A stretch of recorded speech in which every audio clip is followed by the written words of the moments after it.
This episode of Talk Your Book is proudly brought to you by Honan, providing a complete range of insurance, risk, and financial solutions. Fundies called me up, told me to take a look, but stay stubborn as bulls and talk their own book. Get the money, get the money, get the money. Well, Tristan Terry, thanks very much for making it Talk Your Book debut. Really excited to have you on. Thought if you could start by telling us a little bit about Aura Group and what you guys do. Yeah, cheers, Chris. Really excited to have a chat today, mate. Aura Group's a diversified financial services business. We have a few different divisions, but our bread and butter for a long time has been venture capital and alternative credit. So we manage those two strategies in-house and manage about $500 million across the business. And what company do you want to talk about today?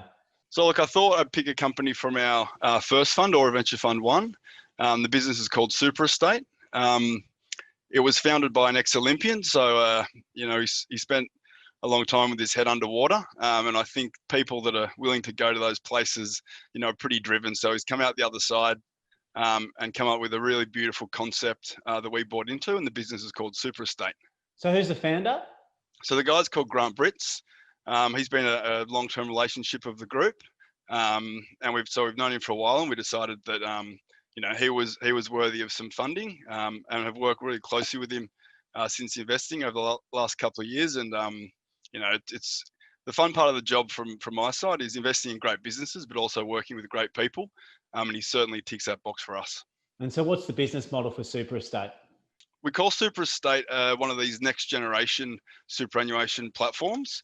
Most people are familiar with the Host Pluses and the Aussie Supers of the world, but a lot of people don't know about this next gen of schemes where players have basically decided to connect with audiences or members on a particular angle to build higher engagement. So you've got funds out there connecting with members through building portfolios of sexy and well-known tech companies. You've got socially aware funds. You've got funds that are built to cater for the needs of women. But Super Estate's model is that it's the only player in Australia to build a portfolio of residential property assets. So it's connecting with pundits of resi property. And for us and for the guys, we think residential property is more than an asset class. It's the Aussie dream in a way. There's something a bit romantic around, living and owning in your own home. And although Super Estate doesn't address that particular condition, we think there's, another reason that Aussies love real estate so much, and that's because, over the last 20 years, it's outperformed the ASX 200, which for us makes a really compelling investment case. So I guess the mission of the business is to enable everyday Aussies to build exposures in a really important asset class.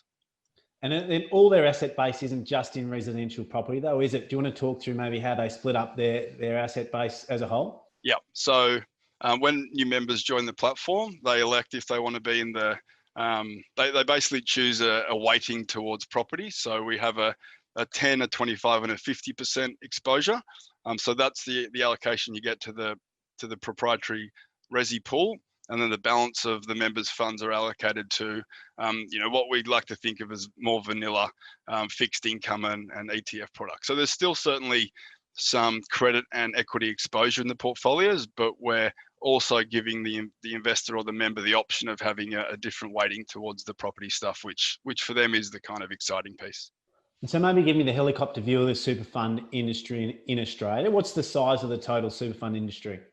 So it's massive in a nutshell, kind of nearly 3 trillion in funds across the industry. And obviously it keeps growing. So employees, as everyone's well aware, are contributing 9.5% of their hard-earned dollars to their nominated superannuation scheme. That numbers will increase to 12% within the next 5 years. So massive tailwinds ripping through the whole sector. And usually as an investor, we look for businesses that have optionality into different jurisdictions or different countries, because the Aussie market isn't huge most of the time. But in this case, the Aussie market is well and truly enough for Super Estate to do really well. And what sort of percentage of that market in a blue sky picture could you see Super Estate getting? Yeah. So look, to start with, the current grab of the business is 0.003%, which doesn't sound like much at all, but from our understanding, Superestate's one of the leading players in terms of size with regards to the new crop of superannuation players. So if you kind of modeled out different scenarios, then the numbers are actually so big they just look silly. So if Superestate got to 0.005%, it'd have north of 13 billion in funds under management. That's obviously, a great outcome. That's not what we're kind of angling for here. We think if the guys can get the business to anywhere near $1 billion, they've done really, really well. And is Superestate profitable at this level? Look, it's not. The old saying in venture capital is that the businesses are more valuable when they're loss making. We don't always, prescribe to that, but we certainly recognise businesses that need to spend money to, make money in the long term. And we think this is no exception. What size do they need to be to get to become profitable? So the models indicate that profitability should come around FY23 or in that year. And look, it's under the $250 million assets under management mark. So it's not a huge path from here if the guys can keep executing well. You see some of these kind of robo-y type products out there with really skinny margins, and they have to hit billions to get profitable. But because there's an active element to this asset class and some really important IP that's being used, the rates kind of cover the expenses really well. So you get to that point of profitability a bit sooner than you would in another case. And what's their customer acquisition strategy for super fund members? Yeah, so all online to date. The guys and led from Grant initially have been really clever with their digital spend. So really cutting through and using SEO really well. They've worked out exactly what time of the day they should be spending and through what channels. So purely digital and word of mouth referrals to date.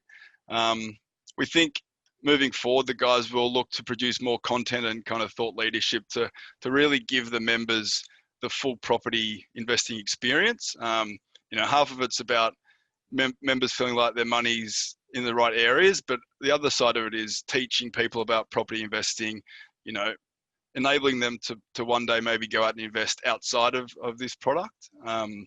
So look, the acquisition strategy is working really well to date. Without saying what the actual cost of the customer is, it's pretty fair and really reasonable when compared to some of the bigger guys.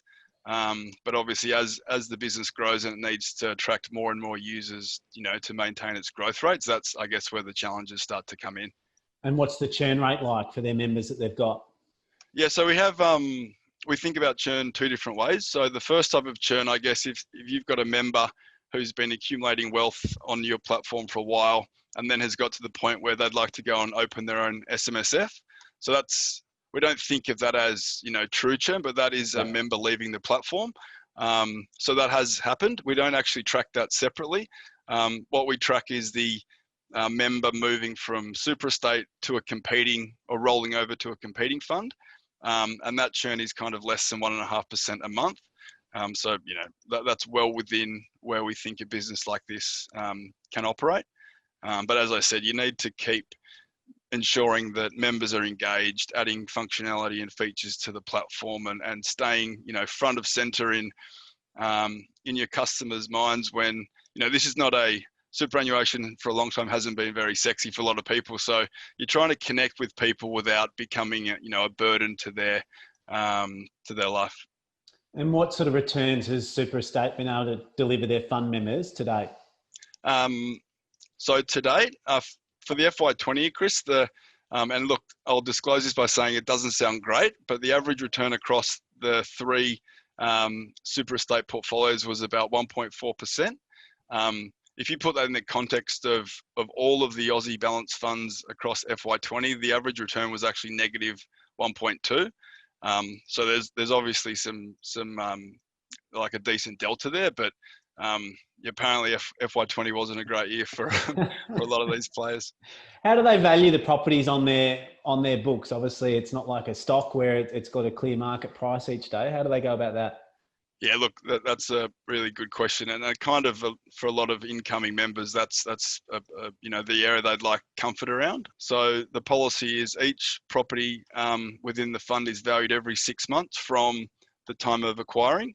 So all properties are obviously on different time cycles, but every 6 months a value will be struck by a fully independent third party and really well known property valuation team within Australia. And yeah, so that's how it works. And the kind of upside that flows through from a reval or potentially the downside flows through into the member's account and is kind of booked into the unit price of the member. So it's yes, it's illiquid, but the gains or losses within that property are allocated to each of the member balances every 6 months. And obviously earlier this year, we had an ability to withdraw our super early or a portion of it. How did that impact Super Estate? Yeah, it was a pretty big whack for the guys, actually. So they processed hundreds and hundreds of 10K withdrawals and a few, not quite at the 10K. So had a material impact on the business. But I guess the way the guys looked at it was there's a lot of people struggling at the moment. We need to help our members get through this. So processing things were done, in beautiful time, and they were done within the 3-day suggested time frame from the ATO. And the effort the effort will be moving forward to maintain communications with those members. They may not have much balance wise at the moment, but the business views them as members moving forward. So when people get back on their feet and start contributing again, they'll be there for support. And talk to me how you got comfortable with having a relatively illiquid asset class in residential property and how you square that off with the potential for redemptions and how that could get managed if redemptions increase over a period of time and there's an illiquid asset as the asset base for them. Yep. So that's definitely a kind of an item that needs deep consideration with these kind of illiquid property pools. So the company uses an external trustee and that specific question that you asked there, Chris, is addressed by both Super Estate and its trustee. So there are minimum cash requirements that the business is required to hold in the fund that obviously grow as the business brings on more members and more accounts, just to ensure that if there are redemptions en masse that the business can facilitate them. And then additionally, as you noted before, there are liquid assets within the portfolio. So if it needed to happen, the guys could start exiting some of those more liquid positions to make sure there's sufficient liquidity. Because that's no one wants to get stuck into something when the time's up. So certainly, even in a really bad case scenario where you predict big redemptions, the guys have ways of managing that. And no debt on the properties, is there? No, nothing's leveraged to date. But having said that, that's not to suggest that will always be the case. Some investors or some members like the fact there's no debt on there. But having said that, you've obviously got the other side of the coin that like to kind of try and supercharge returns to a degree. So I think the guys will certainly explore that in more detail as they grow, but they're still kind of, they're not quite at that point yet, put it that way. And Aussies already have a large exposure to residential property as a rule. Do you think it makes sense for Aussies that already have residential property to get more correlation in their asset base, if you like, by going into a super fund like this? Or do you think this appeals more to that customer that effectively has been priced out of the resi supermarket, the residential property market, but still wants to get that exposure without being able to write out the full check for a full property, if you like? Yep. I'd get in trouble here if I didn't just say before I answer that this is not financial advice. Yeah. Look, certainly the attractiveness of Super Estate is not as great to a investor who's already got a portfolio of residential assets than to an investor who's just starting out investing and doesn't have any exposure to property. So we think there's certainly a target market for the business or a natural fit for different members. But having said that, we also think that even high net worth investors can struggle to build a nationally diversified property portfolio, which is really important because you've obviously got different outlooks and different conditions for states across the nation. So we think it's attractive to a whole range of investors from different financial backgrounds, but certainly the initial value proposition for the guys was to give investors without property exposure the opportunity to get their foot in the door and feel like they can, partake in what's been a really strong asset class. And we've seen huge consolidation in the super fund industry, particularly across some of the majors. Do you think that's a trend that's going to continue, and could you see super estate playing a role in that in the future? Yeah, look, Grant would be very happy to hear you ask that question, Chris, because it's something that he's been exploring from a very early stage. So that we're not in a position to do anything now. We don't think we're big enough to move the needle for anyone just yet, but we'd like to think that, down the track, and with the IP the business brings to the equation, we could provide real value in terms of a roll-up for someone. I think what's interesting as well is there's so much publication and so much speculation around, which funds are best, and they're now publishing, the naughty list of the underperforming funds, for people to be named and shamed. We think those funds who need to make changes to improve performance, to create better outcomes for their members, will, I think, certainly be looking to do things with more nimble players that bring, real IP to the table. So we'd like to think in a few years that we'll be part of a conversation somewhere, but a bit too early for us to be able to know where that is. And VC investing is not too dissimilar to a lot of the stonks I invest in in the listed space. You always need to have a clear view of what milestones are potentially coming up that could lead to a re-rate. Yeah. What milestones exist for super estate that you'll be looking to see them sign off on that could create them to go to the next level? So I think the obvious one is kind of hitting profitability. So getting through that J curve and into a profitable state, it just opens up so many options for a business, whether it be using debt to grow, or you get some of the larger private equity guys willing to throw their hat in the ring. So I think that's the obvious one. And then alongside that, the arbitrary FUM targets of, 250 mil, 500 mil, and then, maybe a few years down the track, that nice $1 billion mark. So I do think, as you met, the consolidation play is definitely a real one, but I think you need to be of a certain size to be having those conversations. So I think, in the Aussie market, 250 as a kind of line in the sand feels like you feel like a pretty material business in this space if you can get there. And that's kind of what the guys are gunning towards. It was a great summary, Tristan. Really appreciate you coming on. Great to have a VC perspective on the show. Where can people find out more or follow Aura Group's progress if they want to see how you're tracking? Thanks, Chris. Enjoyed the chat today. The Aura website that represents the whole group across a few of our different business units, but obviously the VC stuff is aura.co. Beautiful. Thanks, mate. Appreciate it. Awesome. Cheers.